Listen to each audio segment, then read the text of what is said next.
top story, bureaucratic snarls, corruption and political apathy have resulted in the Indian military suffering shortages of high-end technology for years. From Bofors to Augusta to now the row over the Rafale deal. The casualty is the Indian Army, the Air Force and the Navy.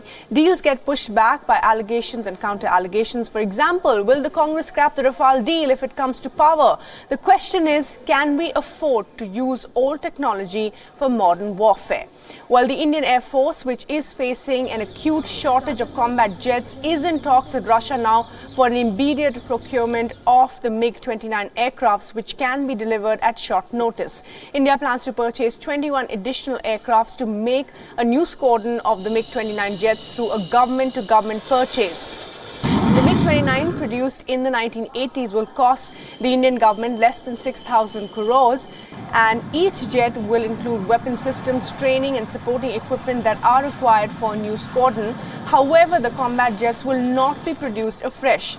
The Indian Air Force is currently facing a dearth of fighter squadrons, and according to reports, the IAF is currently has only 31 air units compared to the sanctioned strength of 42. In September last year, the Air Force chief had categorically said that even with 42 squadrons, India will be below the combined numbers of two of our regional adversaries, and the MiG-29 developed in the 1980s is considered superior to the previous versions of MiG-21, 23 and 27, which have seen frequent crashes and fatalities. Now, different variants of the MiG have been in use by the Navy, the Air Force and the Army for years. Most Indian pilots are trained on the MiG. We have infrastructure for the MiG, but not so many other fighter jets from across the globe. The Air Force has often admitted that these are only stopgap arrangements.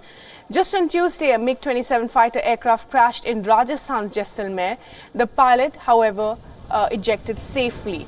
Now, on February 2nd, a Mirage 2000 crashed in Bengaluru during a sortie, killing both the pilots. Technology from France, but needing upgradation as well.